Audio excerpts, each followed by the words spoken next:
Buen día, mi nombre es Montoya Besa Andrea Viviana. Somos el equipo número 1 y vamos a presentar el tema 3.7 Anticuerpos. El equipo está conformado por Apodaca Romero Julia Alejandra, Castro Barreras Juan Carlos, Gámez Gaona Itzel Eunice, Montoya Obeso Andrea Viviana, Sañudo Orquídez Jocelyn y Valenzuela Ruiz Melissa Janet. El docente es el maestro en ciencias Balam Ruiz Ruiz y somos del grupo 315. Buen día, mi nombre es Itzel Eunice Gámez Gaona y a continuación hablaré sobre la estructura de los anticuerpos, sus tipos y subtipos. Los anticuerpos son proteínas producidas en los vertebrados en respuesta a la exposición a estructuras extrañas conocidas como antígenos. Una molécula de anticuerpo tiene una estructura básica simétrica compuesta por dos cadenas ligeras idénticas y dos cadenas pesadas idénticas. Tanto las cadenas pesadas como las ligeras constan de regiones variables aminoterminales que participan en el reconocimiento del antígeno y regiones constantes carboxiterminales. Estas regiones constantes carboxiterminales de las cadenas pesadas son las que medían las funciones efectoras. Cada cadena ligera cuenta con 250 aminoácidos aproximadamente y cada cadena pesada cuenta con 450 aminoácidos aproximadamente. Cada cadena ligera está unida a una cadena pesada por un enlace disulfuro y por interacciones no covalentes, como puentes salinos, enlaces de hidrógeno e interacciones hidrófobas, para formar un heterodímero. Las dos combinaciones idénticas de cadenas pesadas y ligera están unidas entre sí por interacciones no covalentes similares y por puentes disulfuro para formar la estructura de anticuerpos básica de 4 cadenas, un dímero de dímeros. Las cadenas pesadas de una molécula de anticuerpo particular determinan la clase de cada anticuerpo. Existen 5 tipos o clases de anticuerpos.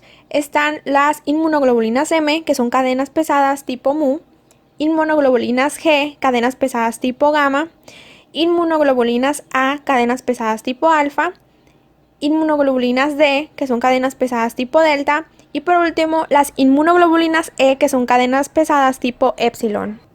Las moléculas pesadas de cada clase pueden parearse con cadenas ligeras tipo lambda o kappa. En el ser humano hay dos subisotipos de cadenas pesadas alfa, alfa 1 y alfa 2, y por consiguiente hay dos subtipos o subclases, inmunoglobulinas A1, que son cadenas pesadas alfa 1, e inmunoglobulinas A2, que son cadenas pesadas alfa 2. Y también hay 4 subisotipos de cadenas pesadas gamma, Y1, Y2, Y3 y Y4, y en consecuencia existen 4 subtipos, que son inmunoglobulinas G1, inmunoglobulinas G2, inmunoglobulinas G3 e inmunoglobulinas G4. Buen día, mi nombre es Julia Alejandra Podaca Romero y hoy les voy a hablar de la diversidad de anticuerpos y propiedades biológicas. Primero tenemos la inmunoglobulina G. Las diferencias de aminoácidos entre las subclases de inmunoglobulina G afectan la actividad biológica de la molécula. La inmunoglobulina G1, G3 y G4 cruzan con facilidad la placenta y tienen un papel importante en la protección del feto en desarrollo. La inmunoglobulina G3 es el activador del complemento más eficaz, seguida por la G1, la G2 es menos eficiente y la G4 no es capaz de activar el complemento en absoluto. La inmunoglobulina G1 y G3 se unen con gran afinidad a receptores de la fracción cristalizable de la cola de un anticuerpo, por sus siglas Fc, en células fagocíticas y por consiguiente mediante la opsonización. La inmunoglobulina G4 tiene afinidad intermedia por receptores Fc y la inmunoglobulina G2 tiene afinidad en extremo baja. A continuación tenemos la inmunoglobulina M. Es la primera clase de inmunoglobulina que se produce en una respuesta primaria a antígeno y también es la primera inmunoglobulina que sintetiza el recién nacido. Es más eficiente que la inmunoglobulina G para activar complemento. Tiene una función accesoria de importancia como inmunoglobulina secretora. La inmunoglobulina A secretora predomina en secreciones externas como leche materna, saliva, lágrimas y moco de las vías bronquiales, genitourinarias y digestivas. Tiene una función efectora relevante en las superficies mucosas, que son los principales sitios de entrada de la mayor parte de los microorganismos patógenos. constituye una importante línea de defensa contra las bacterias como la salmonela, vibrio, cólera, neisseria, gonorrea y virus como los de la poliomielitis y la gripe, así como el reovirus. La leche materna contiene inmunoglobulina A secretora y muchas otras moléculas que ayudan a proteger al recién nacido contra infecciones durante el primer mes de vida. Por último, tenemos la inmunoglobulina E. Esta medía las reacciones de hipersensibilidad inmediata que causan los síntomas de fiebre del heno, asma, urticaria y choque anafiláctico. También induce la degranulación de células cebadas localizadas. Otro tipo de inmunoglobulina es la inmunoglobulina D. Esta es la principal inmunoglobulina unida a membrana que expresan células B maduras, aunque aún no se identifica una función biológica efectora de la inmunoglobulina D. Buen día, mi nombre es Juan Carlos Castro Barreras y continuaremos con las reacciones antígeno-anticuerpo. Las reacciones antígeno-anticuerpo se producen a partir del contacto entre un antígeno y un anticuerpo y se caracteriza por ser rápida, específica y espontánea. Esta unión dependerá de la adaptación y estabilidad que ambas posean. Si estos son afines, tendrán mayor fuerza de interacción. De todas maneras, esta unión será reversible y pueden ser modificadas por factores externos.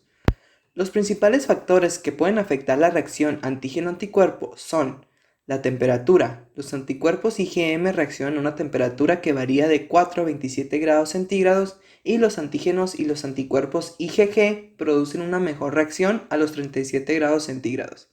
El pH. Se dice que la mayoría de los grupos sanguíneos significativos se detectan cuando el pH varía de 6 a 7.3. La fuerza iónica, que es donde la asociación antígeno-anticuerpo se ve impedida por la neutralización parcial de cargas opuestas, producto de la concentración de iones de sodio y cloro alrededor de los antígenos y anticuerpos. El tiempo de incubación. Este tiempo dependerá del medio en el que se encuentren los antígenos. Lo ideal será de 30 minutos a 37 grados centígrados para detectar la mayor cantidad de anticuerpos. La concentración antígeno-anticuerpo. La cantidad de anticuerpos y la cantidad de sitios antigénicos interfieren en una reacción de aglutinación, puesto que el exceso de anticuerpos, por lo general, inhibe la aglutinación. Y por último, la estructura antigénica. Los antígenos son moléculas conformadas por 3 o 4 azúcares que determinan su especificidad. Buen día, mi nombre es Jocelyn Sañudo Urquídez. Características de las reacciones. Estas reacciones dependerán principalmente de la naturaleza del antígeno y del anticuerpo, además de las condiciones de la reacción que se llevan a cabo debido a ciertas características. Estas son: afinidad. Representa la fuerza de unión entre el epítope y la zona combinante de un antígeno y un anticuerpo respectivamente. Avidez. Representa la fuerza de unión entre un antígeno y un anticuerpo, ambos multivalentes, es decir, que poseen más de un lugar de unión. Especificidad. Probabilidad que existe de que un anticuerpo en particular se una a un epítope preciso del antígeno. Reactividad cruzada. Sucede cuando dos antígenos diferentes comparten un epítope antigénico. Mecanismos efectores de los antígenos. Cuando se considera la función del antígeno en las defensas contra una enfermedad, es importante recordar que los anticuerpos casi nunca destruyen o eliminan patógenos con solo unirse a ellos.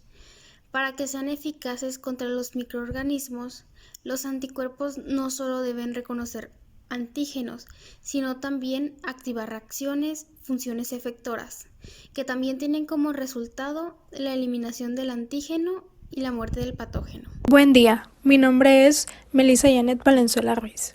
El anticuerpo promueve la opsonización.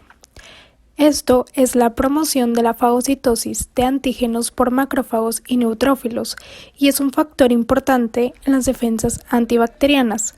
En las superficies de macrófagos y neutrófilos, así como de otras células que no intervienen en la fagocitosis, se encuentran moléculas proteínicas llamadas receptores Fc, que pueden unir la región constante de moléculas de inmunoglobulina. La unión de receptores Fc del fagocito por varias moléculas de anticuerpo que forman un complejo con el mismo antígeno blanco, como una célula bacteriana que produce una interacción que fija el agente patógeno a la membrana del fagocito. Los anticuerpos activan el complemento. La IgM y en el ser humano casi todas las subclases de IgG pueden activar un conjunto de glucoproteínas séricas llamado sistema de complemento, que incluye un grupo de proteínas capaces de perforar membranas celulares. Un subproducto importante de la vía de activación del complemento es un fragmento proteínico denominado CB3, que se une de manera inespecífica a complejos célula-anticuerpo y antígeno-anticuerpo, cerca del sitio en el que se activó el complemento. La citotoxicidad mediada por células dependiente de anticuerpo destruye otras células. El enlace de anticuerpo unido a células blanco con los receptores Fc de varios tipos celulares, en particular las células ascensinas naturales, puede digerir las actividades citotóxicas de la célula efectora contra la célula blanco.